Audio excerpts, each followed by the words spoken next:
Hello, good morning, good afternoon, wherever you are. My name's Tom Taylor, and I am a project manager.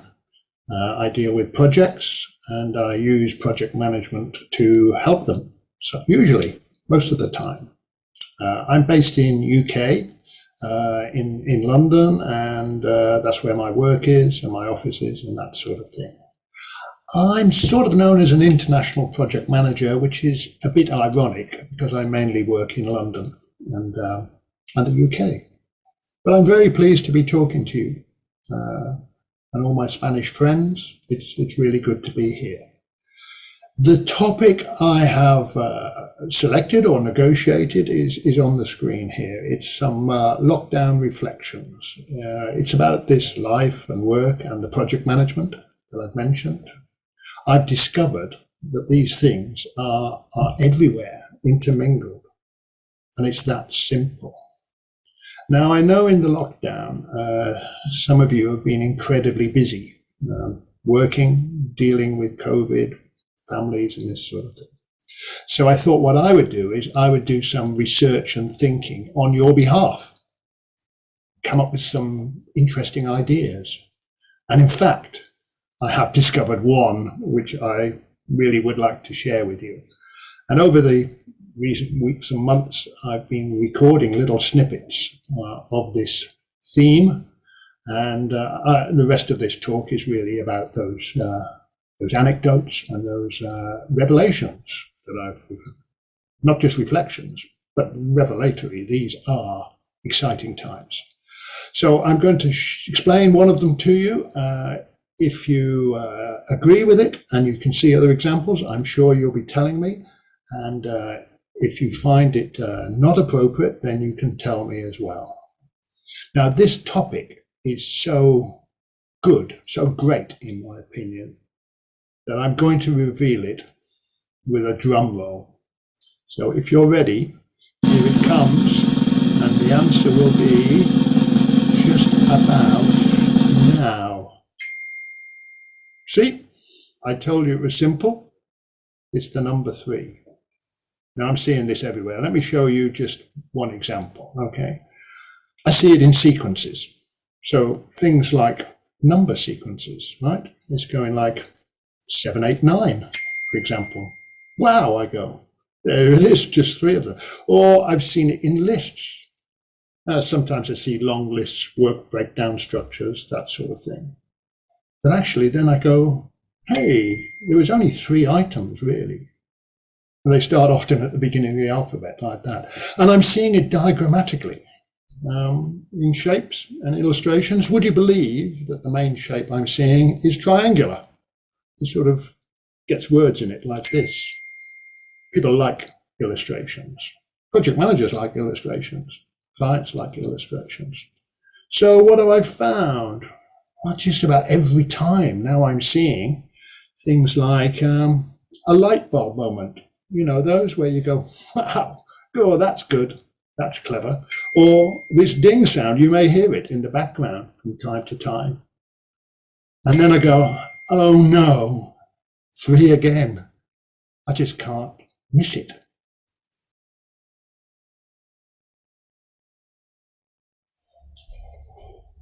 Wow, good gracious. Wow, I've just been to the most amazing presentation.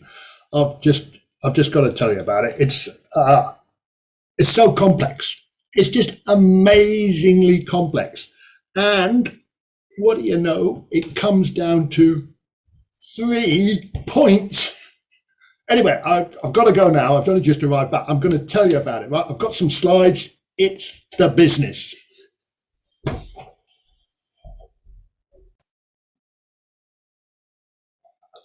Well, hello. I've just been to the most amazing presentation, and on HS2, Mark Thurston, who is the Chief Executive Officer, made this presentation at APM to the fellows. It probably was half an hour. It was just fantastic. HS2 is High Speed 2, Here's a map. It's interesting that High Speed 2 is in phase 1 and phase 2. They haven't called it High Speed 3. I don't know what's going on there. High Speed 1 was from London down to Folkestone to connect to the tunnel under the Channel to get to France and Belgium and the rest of the world. I'll show you another slide. Okay, this is the first time that we have built brand new major stations, that we've constructed new lines. I know that people in Spain are laughing, and France and Japan and China saying, we've got high speed 2 and high speed trains, we've had them for years. Why are you so excited? But in the UK, it is exciting. This really is the first time we've built major railway lines with major stations for over 120 years. And it's all new. It's quite exciting. And the people who are behind it, well, the people who did it 120 years ago, they're all dead. So it's all new people discovering new things. Look at these sorts of stations that we're doing. And the miles of track or kilometers of track, the tons of steel, the thousands, tens of thousands of people working on this. It's just mind-boggling. It's going through major cities. It's going through conservation areas and all sorts of problems with nature and the environment and all that sort of thing. He just did so many numbers. And then he said it. This is what he said. It comes down to 3 things. I went, how can that possibly be 3 things? And this is what he said. He said capacity. He said carbon. And then he said connectivity. Wow. Okay, and there's a little line under each one. Now, this sometimes happens with these 3 things, that sometimes the words are enough, just the 3 words, but sometimes they need a little explanation, like in this case. We also have, in this case, alliteration. They all begin with the same letter, C, capacity, carbon, connectivity. And as project managers, this is really interesting because it's giving very simple messages for very complex issues and experiences. And what I found interesting is, what are the words that we pick? This is not accidental. This is very clever, strategic thinking. This is marketing. The words themselves, the sequence they're placed in, this is really interesting. And as a reflection of life and of the pandemic, it's really interesting. So that was their slides. As I say, let me show you what I think about this. HS2, well, it's most amazing. There it is, okay? It's happening, it's enormous, okay? It's a whole giant project. It's mega. Talk about mega projects, this is mega, okay? And what happens? In just 3 aspects. Those 3 things all beginning with C. What can you say? It's just bish, bash, bosh, isn't it? It's sorted. I've got some more case studies I want to tell you about, but not today. I'm shattered.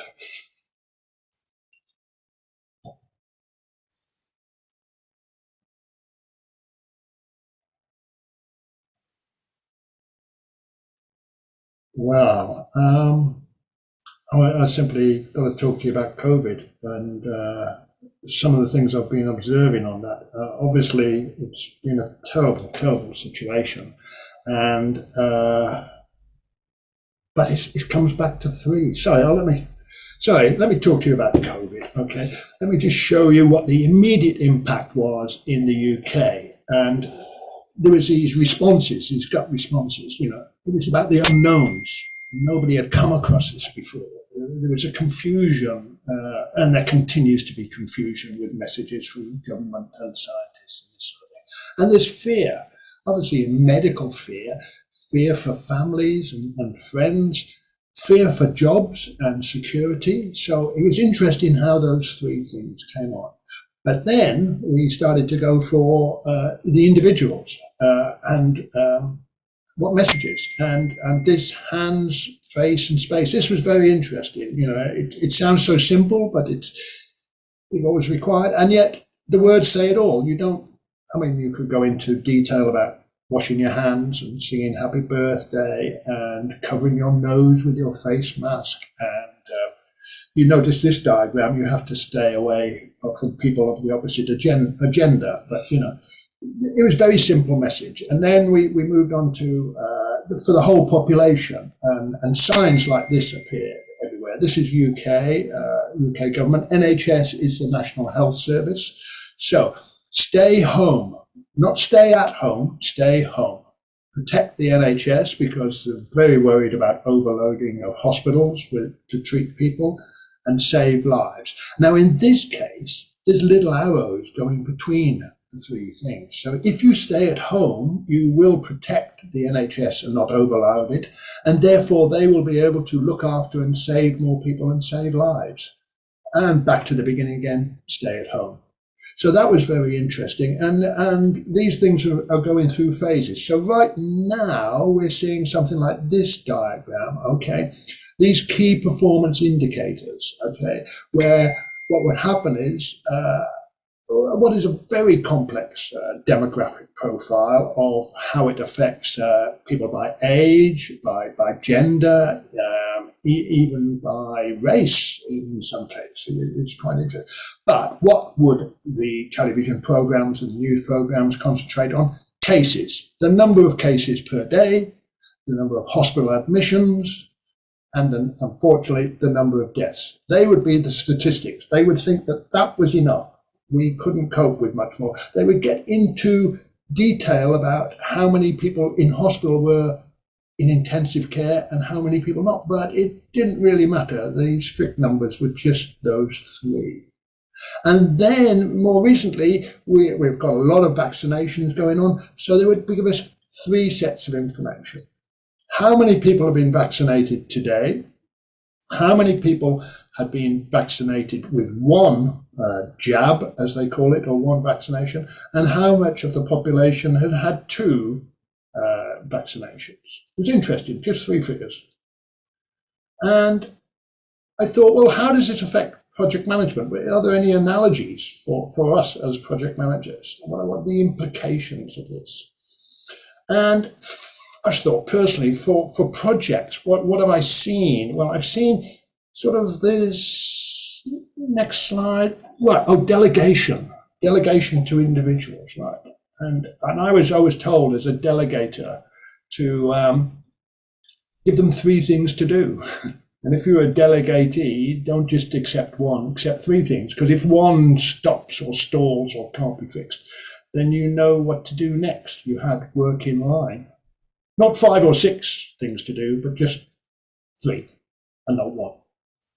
And then same with directions for teams and organizations. This used to be very subtle for us, but we would make sure that everybody's name was mentioned in the action column of minutes and notes 3 times. I mean, sometimes it's your individual name, sometimes it's your organization, sometimes it says all, which means everybody involved. But what we were trying to do was make everybody involved. And then we'd sometimes see KPIs, the famous Martin Barnes iron triangle type KPIs of time and cost and scope, as I would call it. Other people call it performance. And I've also seen it with how you speak to a client, especially if a client or a client speaks to you, especially if there's a problem. And you're ringing them up or exchanging about a problem. The thing was always have 3 items to talk about, of which the problem was one. I like that story. That sort of saved me a few times, actually. And what it does, it provides relationship and conversation, dialogue, as opposed to you've got a problem type of issues. So, yeah, even something as awful and terrible as the COVID and the pandemic is coming down to 3 things and 3 messages quite often, 3 sets of information. It's interesting, isn't it? I wonder what's going on. I better find some more examples. I'll get back to you on this.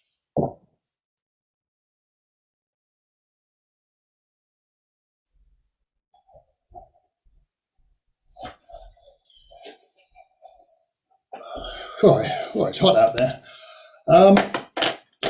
A few weeks ago, I was talking to you about other examples following on, and I've got a slight hodgepodge of three things here. So let me just start with the military. Okay. Now, in the UK, we would have the armed forces, as they're known: the Royal Navy, the British Army, and the Royal Air Force. And they are separate identities, they're complementary, and quite often they're integrated in what they do. And they have different cultures and processes and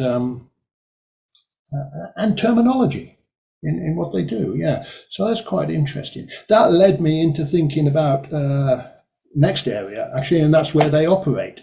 In the environment. So it's similar to what we call land, sea, and air. That might be a more naturalistic way of dealing with the armed forces, which is Army, Navy, and Air Force. Slightly more aggressive, possibly. This photograph is not far from where I live. This is called the Seven Sisters. I think I'm just beyond that lighthouse. You can't quite see my house because the lighthouse is in the way. But that led me to, this is going on everywhere now. Slightly jokingly, in popular culture, I discovered Earth, Wind and Fire. There you are, 3 titles. And then I hit the emergency services. I don't know if it's the same in your country, but we always talk about, the police and the ambulance and the fire service. And there they are.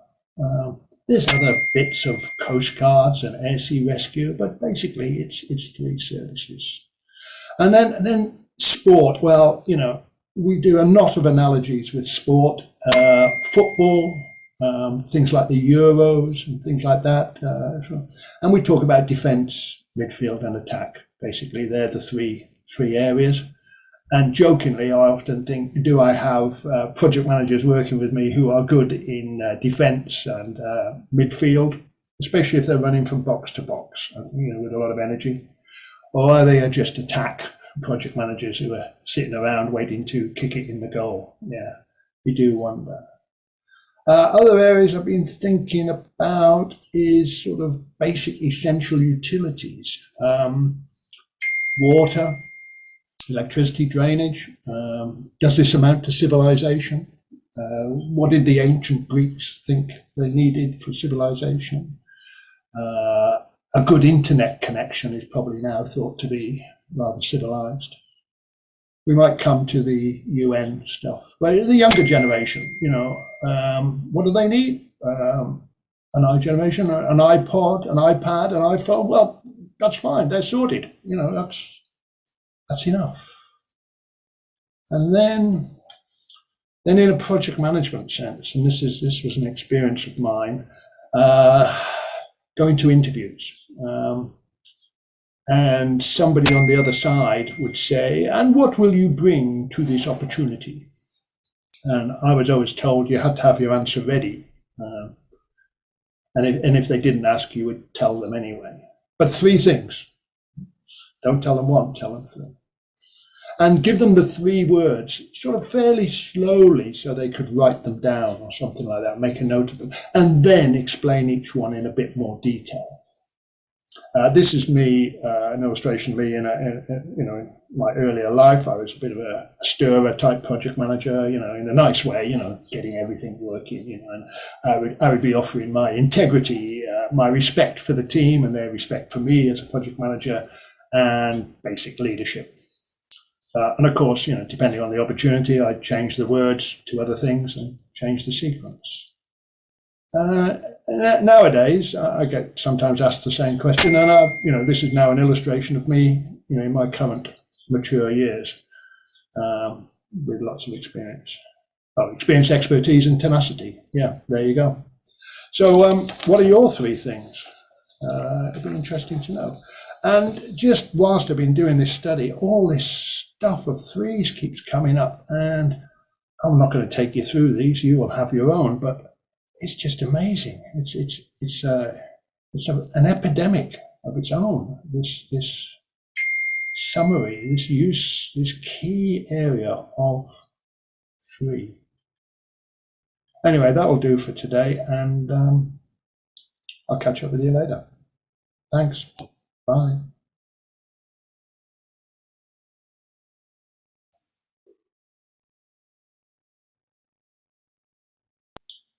Oh, hello. As you can see, it's lunchtime here, and you might hear some people making lunches and things in the background. It's summer. There's a guy cutting the grass, which is great. I've just come back from the Dashdot labs, and some interesting research taking place there. You can see behind me the Dashdot Publications Pandemic book, which is available now free as a PDF download, which is pretty generous, but under the circumstances seemed like a good idea.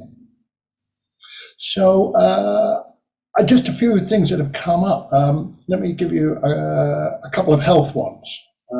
Can we bring up the slides, please? Okay, well, one of the things that we're looking in Dashdot Labs is this theme of three, okay? And we keep finding them. Now, we're in the summertime, and I don't know if you're aware of the slip, slap, slop approach. This was an Australian initiative a few years ago. It's still excellent advice. It reflects climate change and ultraviolet light affecting skins and skin cancer. So the three things are slip on long sleeve clothing, not just a t-shirt, slop on some sun cream, and slap on a hat. Now, that is really simple. It appeals to families. It's quite straightforward. The character, I think, is called Sid the Seagull. I don't know that they suffer from skin cancer at all, but that's not relevant. It's a simple message. So I thought that was interesting. If we take another health one, health and safety and welfare. Right. Now, in the UK, we often treat health and safety as one word. Health and safety. We very rarely split it.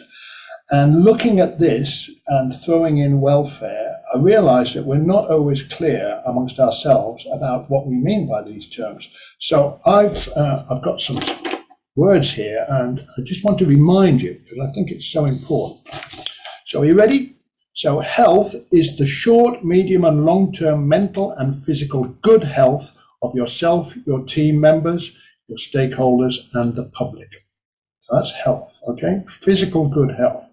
Safety is the reasonable avoidance of possible hazards which might lead to injury and death. And the idea is that reasonable avoidance is as low as reasonably practical. So some injury and death might take place, but we've got to minimize it. I think the third area of welfare is really where we can do a lot of work. So welfare is the facilities and outlook for comfort and convenience to improve effectiveness and efficiency to support the health and safety arrangements. Now, welfare is being particularly interesting with working from home and remote working, which is coming with the COVID. So I think those three definitions are even more important than before. But somebody said to me just a few weeks ago, well-being, and we're very keen on well-being now, particularly mental well-being as well as physical well-being. And they said, well, should we change welfare to well-being? And the answer is no. The answer is that well-being, mental well-being, is in health, okay? And welfare is welfare. The fact that they start with the three same letters is irrelevant, okay? So I thought we thought that was quite interesting to go back to basics and see this area in, what do you know? 3 aspects. And while we were doing this, by pure chance, next slide, please, we came across triple heart bypass, okay? And simply because triple was in it, so triple means 3. And sometime when we're together, I'll show you my scar under this coat. So, 3 triple keeps coming up all the time. Moving on, the environment. Okay. So what do we talk about? We talk about the environment in 3 areas. and they are social, financial, and environmental, better known as triple bottom line, but also, for some people, better known as, here they come, people, profit, and planet. And it's amazing how those three words on the left reflect the three words on the right. But the ones with the P's have got alliteration, so they may be easier to remember and explain. Okay. The other aspects of environment, if we take the next slide, would be mitigation, adaptation, and crisis. Okay, and we have covered those in lots of places. Now, mitigation is trying to reduce the almost inevitable increase in global temperatures, and therefore trying to, with carbon capture and saving energy and non-fossil fuels and all that sort of thing. Adaptation is the fact that the mitigation might not work, and we better get ready for extreme heat, floods, extreme weather, and that sort of thing. And crisis is what's going on while we try to sort out the mitigation and adaptation. So it is quite unusual things of extreme forest fires, extreme flooding, extreme heat, dryness, desertification, and that sort of thing. And project managers obviously have roles to play in all three areas. Sometimes it's absolutely the core of the project, and you're working on a wind farm, or you're working on sea defenses, or you're in the front line of crisis. But a lot of us are on the edge of it and can incorporate it in different ways. And if we just look at the next slide, there you have the United Nations global goals, as they're called, 17 of them. There used to be more, a lot more, then there was less. 17 is an odd number, but that's what they've got. The graphics that go with them are really good, and it's really lifted the whole profile of these global goals considerably. As part of this conference preparation, I was asked, I think others were asked, to highlight three. And I've circled three here, but to be honest, I'm not convinced with my selection, because the words under the graphics seem relevant. But when you read the words themselves, the text behind them, you realize it's written very much as global goals rather than project goals. So you do have to read the small print sometime. I want to talk to you sometime about project management and what's happening with three there. It's really interesting. But anyway, lunchtime's over. Better get back to the lab, make sure their experiments are still under control. I'll catch up with you later. Okay, bye.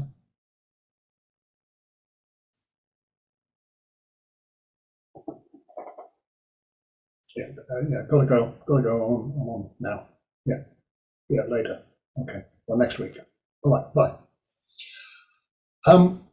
Hello, right, we're still talking about three things. There's a lot going on here, but I particularly want to talk to you about three. It's one of the things we're working on in reflecting during the pandemic and the lockdowns. So I want to talk to you about projects and project management in particular. Okay, we talked about life and other things.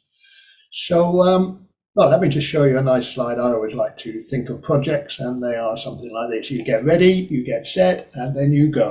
Okay, and we're off. Okay, and of course, getting ready and getting set are really important things before you go. We have had jobs which have started, and we don't know where we're going. That probably means we'll get somewhere, because it doesn't matter where we go. But we like that idea, okay?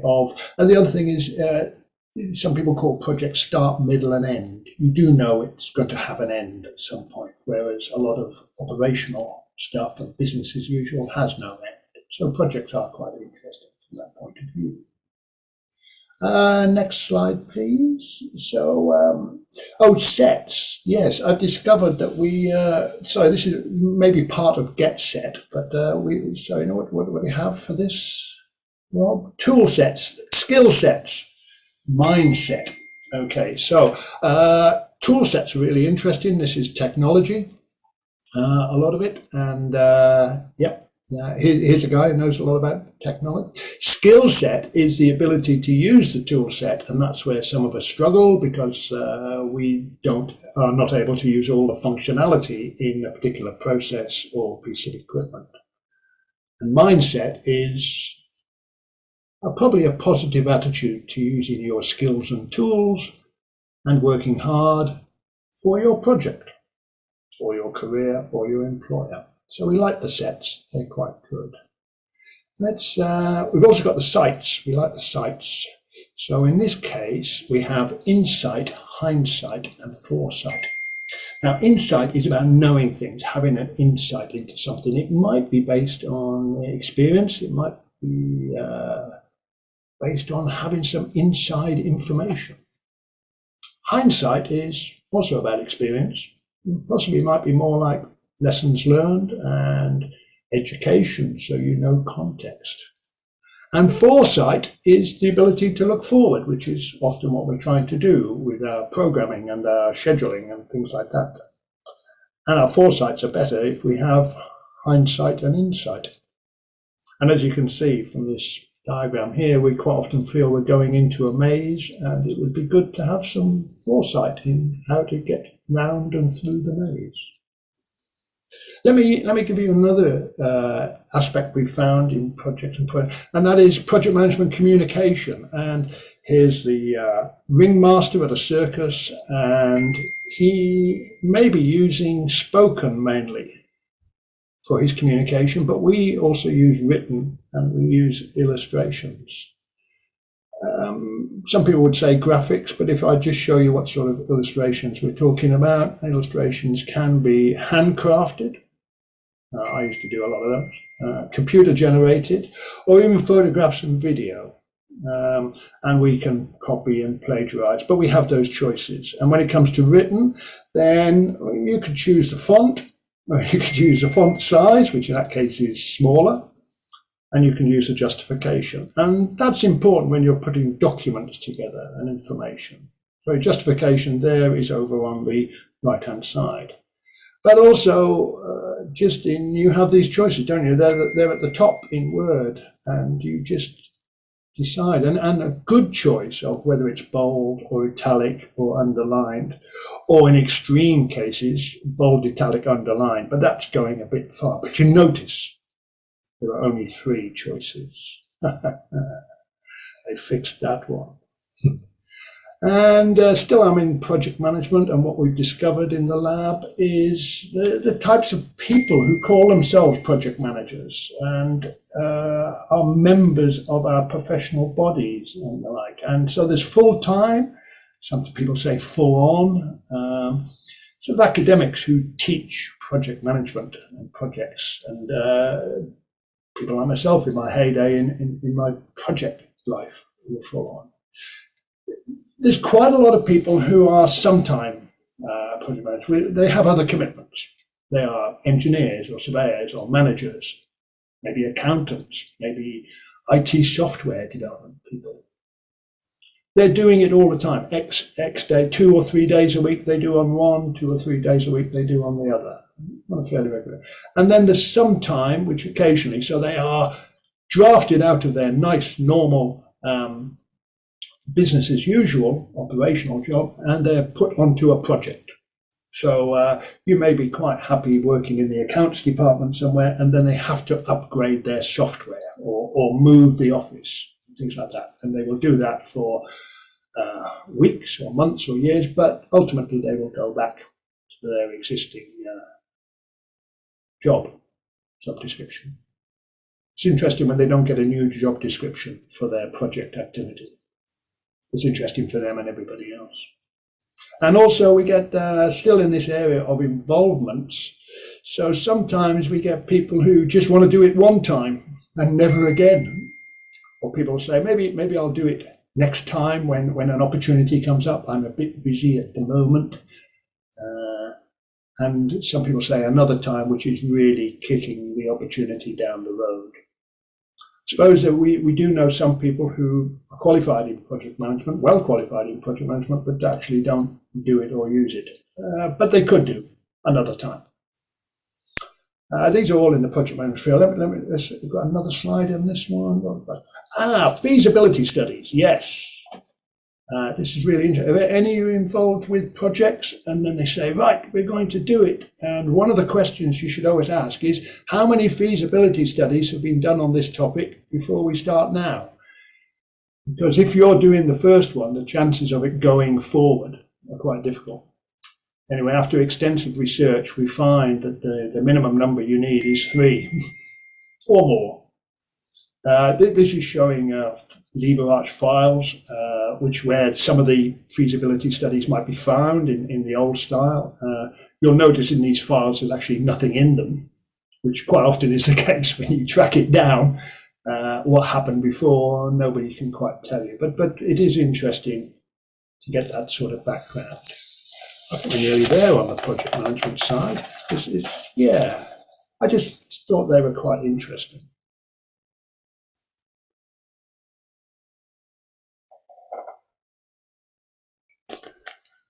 Well, just to say, we're going to talk about some sectors and things. We're still in one of the aspects of the research area, which is threes. So fundamentally, sectors are just the private sector, the public sector, and the charity and voluntary sector, sometimes known as the third sector. And what we find is that people sort of talk about these things quite casually, but if we look into them, certainly from a project management point of view, they are different. They are certainly different, okay? They have different outlooks, they have different processes, and they have different cultures, okay? And I think a while ago we were talking about the military, and we were talking about the Army and the Navy and the Air Force, and again, you will find within a single entity, such as military or armed forces, there are different outlooks and different processes. When we look at the data-rich world, and data is everywhere now, amazingly so, then what happens is data needs to be turned into information, and information into knowledge. And this is where project managers come in.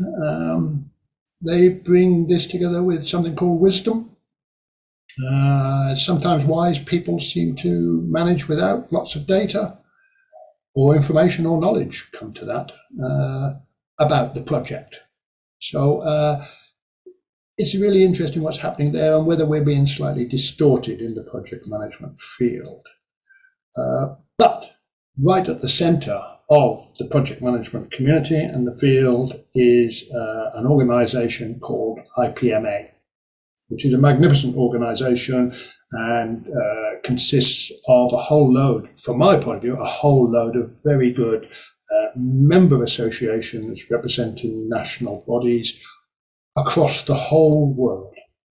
And the main thing of IPMA is their hats. Okay, I have 3 hats here, white, red, and black. 3 you noticed, and of course they all have options of being worn forwards, sideways, which makes you look a bit younger, or backwards, which makes you look like a tennis star. Apart from the hats, they also have these baselines, okay? And what do you know? There's 3 of them. So the first one is for individuals, the very famous ICB4, for projects, the PEB, Project Excellence Baseline, and for organizations, businesses, companies that run project management, the OCB. And even within the in the individuals one, there's this famous I, which they show, which provides the view that all the competence baselines fall into 3 basic areas, which are for people, practice, and perspective, which means context of the project, really. And you'll notice alliteration there, all starting with P.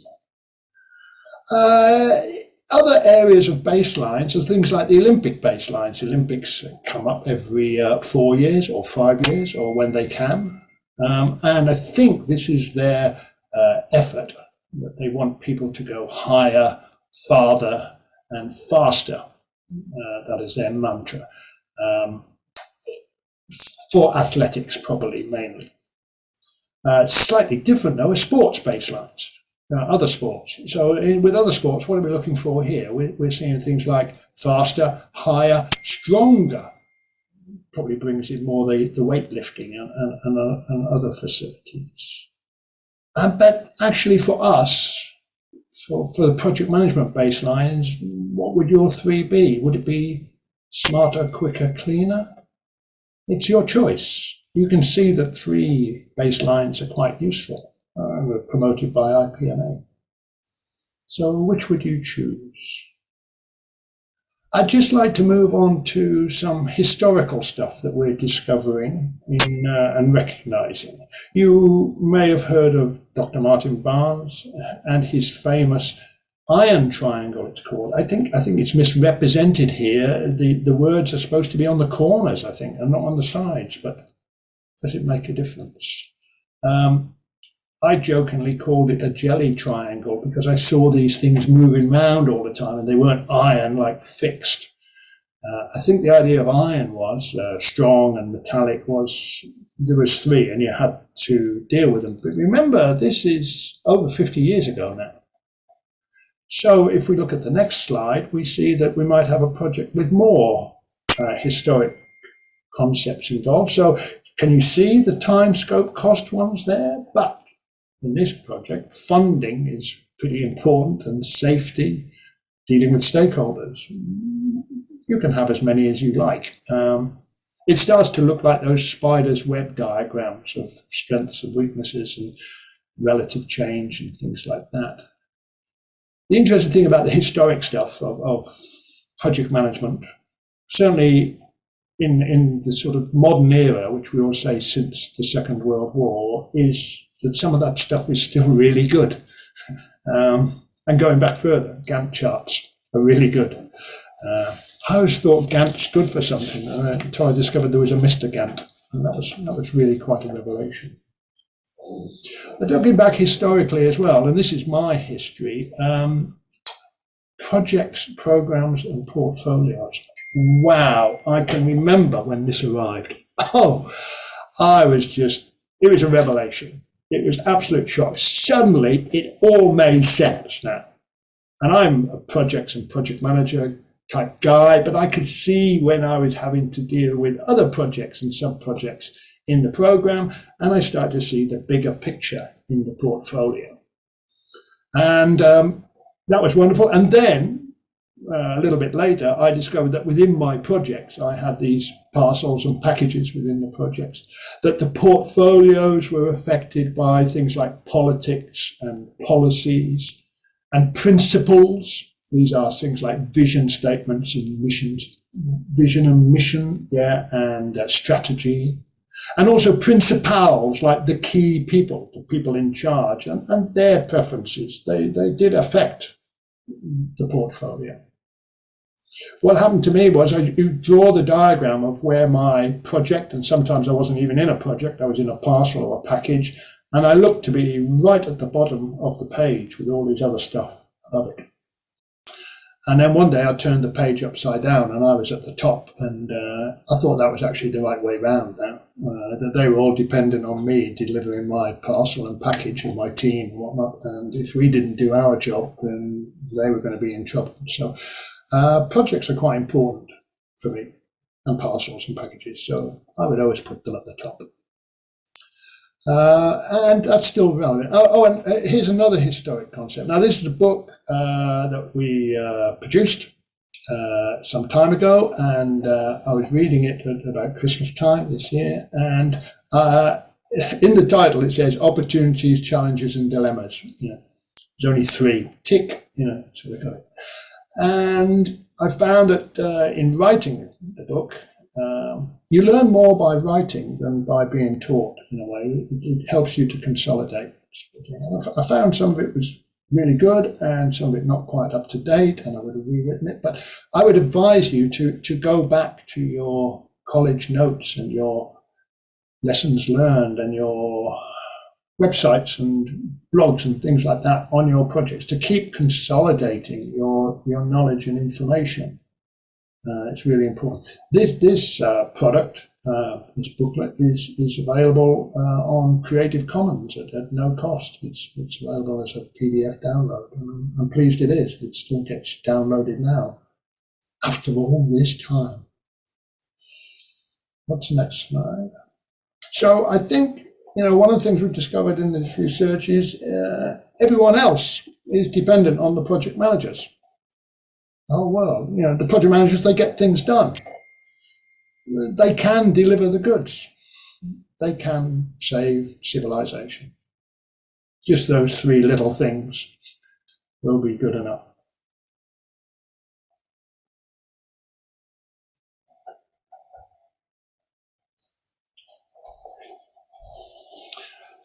Well, we're back again. Gromit, is this supposed to take 45 minutes? Woo! Okay, right. Yeah, well, I think we're doing okay for time. Look at it. Have you changed this set? Oh, it doesn't matter. It doesn't matter. We'll do it as it is. Okay, we'll take it as it comes. So you may have seen some modules today of some of the recordings we've done in the past, and it just gives me a minute or so to just reflect so far. So I've written these down and I'll read them out with minimum commentary or explanation. So what have we found so far? You won't be surprised about some of these, okay? Projects are really important and interesting, including in lockdown situations and pandemics and the world we live in, the environmental world we live in. So what we're seeing from that is life, work, and project management are all interconnected, and marvelously so. You can apply project management to life and to work and to both. So that really works because everything is becoming increasingly fast and uncertain and complicated. And we could put a ding in there if we had that sort of facility. So what we're thinking is, with all that going on, do people need simplicity, clarity, assurance? Ding. Okay. And therefore, does 3, there it goes, 3 provide this simplicity?